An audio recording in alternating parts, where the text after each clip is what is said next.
Dadalawa kaming magkapatid, isang babae at isang lalaki. Yun nga lang, habang nagkakaroon kami ng isip at kamalayan sa mundong ibabaw, ay tila lumalaki kaming lihis sa kung ano ang kasarian na ipinagkaloob sa amin nang kami ay isilang. Maliban sa abot-abot na sermon mula sa aming mga magulang, ay ang mga taong nakapaligid sa amin, hindi kami lubusang kilala pero sobra ang masasakit na salita na kapwa naming naririnig. Tulad na lang ng dadalawan na lang kaming magkapatid, ay pareho pa kaming lumaki na mayroong baluktot na pagkatao. Maawa naman raw kami sa aming mga magulang na nagsusumikap para lang kami ay maiahon sa kahirapan.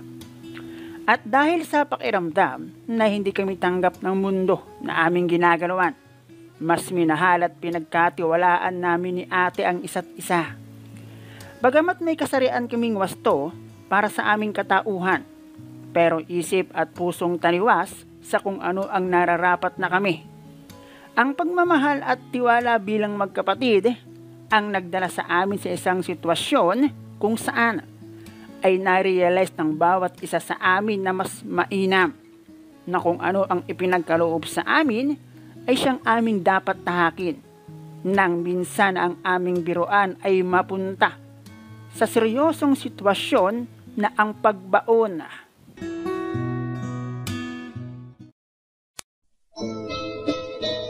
Hello guys and welcome dito sa Kasgul TV. At syempre, kung ikaw ay bago dito sa aking channel at trip mo ang ganitong klase ng kwento, palike and subscribe naman dyan. Itago mo na lang ako sa pangalang Joven, 24 years old.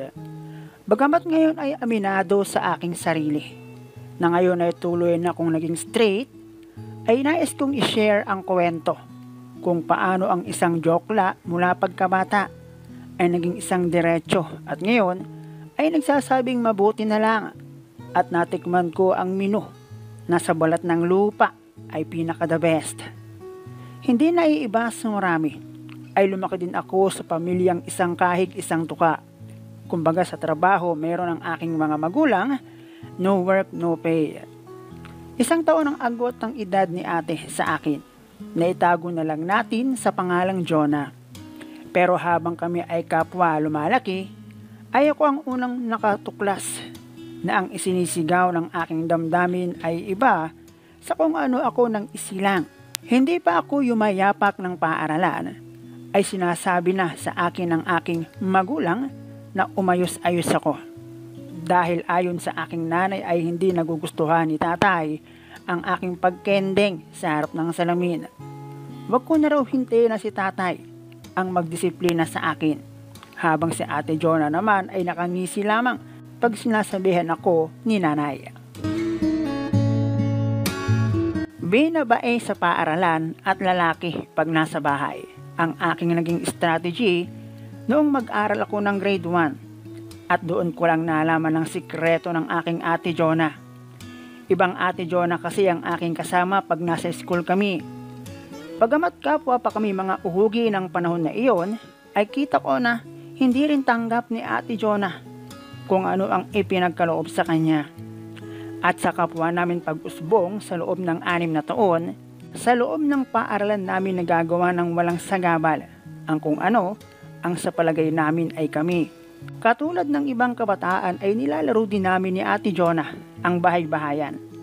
Pero sa sitwasyong ako ang nanay at si ate Jonah ang tatay. At nakakatawang pagdating sa superhero, ako si Darna at si ate Jonah naman si Superman. At syempre with matching costume pa yon. At kung makatanggap man kami ng laruan, nagpapalit kami ni ate tuwing iyon ay aming gagamitin. Teddy bear, Barbie, toy truck at kung ano-ano pa. Nakadalasan pinaglumaan ng aming mga pinsana. Pero ang lahat ng iyon ay hindi na rin namin naitago sa aming mga magulang. Lalo pat sa simula ay nakitaan na nila ako ng lansa. Kung sa otot pa, kahit mapalabas natin ng walang tunog pero ang amoy ay kakalat at sisingaw pa rin. Maaamoy at maaamoy ng mga taong malapit sa atin. Si ate hindi naging problema, lalo na pagdating sa labas ng bahay. Pero pag nasa bahay damay siya sa sermon. Dahil siya ang panganay, nakatatanda sa akin at dapat ay pasimuno sa di umano, tama at sa mali. Bukod doon ay labis siyang nasurpresa kay Ate Jonah. At hindi raw nila akalaing may anak silang isang babae at isang lalaki, pero mukhang nagkapalit ng puso't isipan. Mula lang tuluyang malaman ng aming mga magulang, ang kapwa namin sikreto ni Ate Jonah ay kadena na lang ang kulang. Sa higpit ng naging pagbabantay nila sa amin, yun ay sa kagustuhan nila na magkaroon ng tunay na anak na isang babae at lalaki. At hindi yung isang babae at lalaki na merong liko o baluktot na pananaw sa buhay. Oo, para sa aming mga magulang at sa mga taong nakapaligid sa amin, ay baluktot ang naging pagkatao namin. Pero para sa amin ni Ate Jonah, walang mali doon. Para sa amin normal kami. At yung mga taong nakakakilala sa amin ang merong diferensya. Pareho naming naranasan ang lumuha nang dahil sa kagustuhan nilang kami ni Ate Jonah ay kanilang maituwid. Gamit ang sinturon, lumuhod sa asin habang sinasabi ang salitang magpapakalalaki na po ako. Maliban doon ay ang mga salita na parabang natinik sa tinik ng tilapia na matagal mawala sa aming isip at damdamin. Mga taong hindi naman kami lubusang kilala pero kung makalait parabang sila ang nagpapalamon sa aming magkapatid. At dahil sa aming mga naranasang iyon, mas minahal at pinagkatiwalaan namin ni ate ang isa't isa. Dahil sa pakiramdam na walang nagmamahal sa amin. At si Ate Jonah lamang ang pwede kong pagkatiwalaan at siya, ganoon din sa akin. Bagamat dumaranas kami ni Ate Jonah ng mga bagay na hindi naman dapat namin nararanasan, ay hindi iyon naging hadlang sa amin. Hindi naman oras-oras ay kasama namin ang aming mga magulang. Kaya lang, dahil sa aming sarili ay tanggap na naming ako ay isang jokla at si Ate Jonah ay isang tomboy. Hindi man tanggap ng aming mga magulang ang kung ano kami, ay hindi may tatanggi ang katotohanan kami ay anak pa rin nila. Wag lang malalasing si tatay dahil panigurado. Siguradong kami na ang magiging usapan. Para lang naman kaming mga daga na dapat nang magtago pag darating na lasing si tatay. Naging normal sa amin ni Ate Jonah ang tawagang kuya at ate. Pero hindi sa panahong tulad ngayon. Dahil dati, kuya ang tawag ko kay ate at ako ang tinatawag na ate ni Ate Jonah. At nang dahil sa mga salitang iyon, ay kung makailang ulit kaming kulang na lang ay mategi ng kakaiyak ng dahil sa sinturon.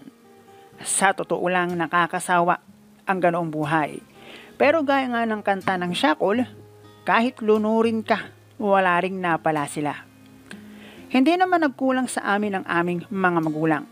Bagamat ganun ang naging pagpapalaki sa amin ni Ate Jonah, ay tuloy ang aming pag-aaral. Na siyang isa pang masakit sa tenga tuwing ipapamuka sa amin ng mga taong nakapaligid sa amin. At mga hindi naman namin kaano-ano, mga taong ang tingin sa sarili ay napaka-perpekto. Magpakatinuraw kami dahil nagpapakahirap di umano ang aming mga magulang para maiahon kami sa kahirapan. At kahit ilang ulit naming sabihin na ano bang ginagawa namin, ay para lang naman silang mga sirang plaka na paulit-ulit. At ang pagiging magkasangga namin ni Ate Jonah ay hindi ko naisip na magiging daan upang ang pagkatao namin nang kami ay isilang ay siyang aming dapat natahakin. 4th year high school ako noon, samantalang si Ate Jonah naman ay 1st year college. Iisa lang ang kwarto namin. Dahil bukod sa pagiging kapos namin sa buhay, kumbaga, ay dahan-dahan na ring natatanggap ng aming mga magulang na ang kanilang mga anak, bagamat isang lalaki at babae, pero jokla at tomboy naman. Madalas magkabiroan kami ni Ate Jonah. Kanino pa nga ba naman? Kami lang naman ang magkakampi. Batuhan ng unan, lampingan, ganon. Pero bilang magkapatid, although kung minsan ay aminado ako na Kung minsan ang mga bagay na dapat ay sa iba namin sinusubukan, dahil wala kaming boyfriend at girlfriend ay dumadaan sa amin. Pero hindi naman malala at natural din lamang na makikita sa isang magkapatid na close sa isa't isa. Pero yun nga ang naging dahilan. Kumbaga ang pagiging liko ng aming pagkatao ay madaling nasapian ng masamang espiritu. Ang biruan at lambingan na iyon ay humantong sa isang pangyayari na hindi nararapat para sa amin. Lalo't higit kami ay magkapatid. Na kahit sabihin ko pang magkapatid tayo ay hindi umubra. Huli na upang itigil pa ang nasimulan. Na dapat ay biruan lamang. Na maging ako sa aking sarili ay hindi makapaniwalang aabot kami sa sitwasyong ganoon. Simula ng aming masubukan ang tawag ng kabulastugan ay hindi lang isang beses kaming dinala ng kamalian sa ganoong sitwasyon. Mahirap iwasan, lalo't kung sa ulam pa ay iyon ang natikman.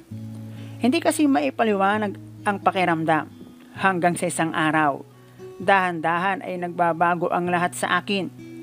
Maging si Ate Jonah ay sinabing kinikilabutan pag nakikita ang kanyang malaburskong itsura sa harap ng salamin.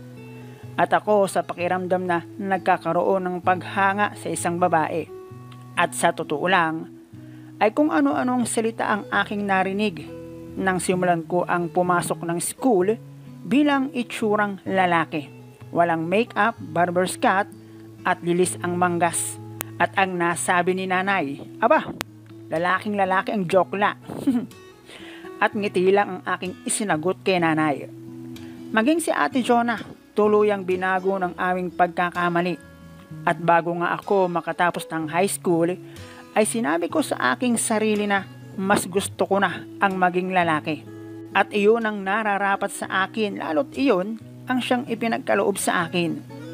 Kung dati sinasabi ko sa aking sarili na ang ganda ko talaga, ngayon sinasabi ko sa aking sarili na ang gwapo ko talaga. Hindi ko alam kung bakit ang isang kamalian ay dapat ituwid ng isa pang kamalian.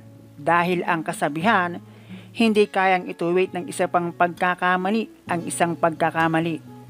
Dahil sa amin ni Ate Jonah, pagkakamali ang nagtuwid ng aming nagis ng kamalian. At sa pangyayaring iyon, maliban sa amin ni Ate Jonah na may katawan, ang unang naging proud at masaya ay ang aming mga magulang. Unang nakatapos si Ate Jonah bilang isang teacher, major in English. At kita ko kung paano nangamote ang aking mga magulang sa unang taon pa lang ng pagpapaaral kay Ate Jonah. Ako naman ay piniling tumigil muna at tumulong kay tatay sa trabaho para mabawasan ang pressure na nararanasan ni tatay. Ako naman ay nagtesda noong si Ate Jonah ay nagtuturo na. At bilang anak na hindi sinukuan ng magulang para makapag-aral, hangat ko rin na balang araw ay maibigay sa kanila ang magandang buhay. May mga bagay talaga na mahirap nang hugutin, lalo na sa mga pagkakataong alam mo sa iyong sarili na hindi mo naman talaga gustong iwasan. At kung minsan hindi natin inaasahan na babago pala ng ating pananaw at pagkatao.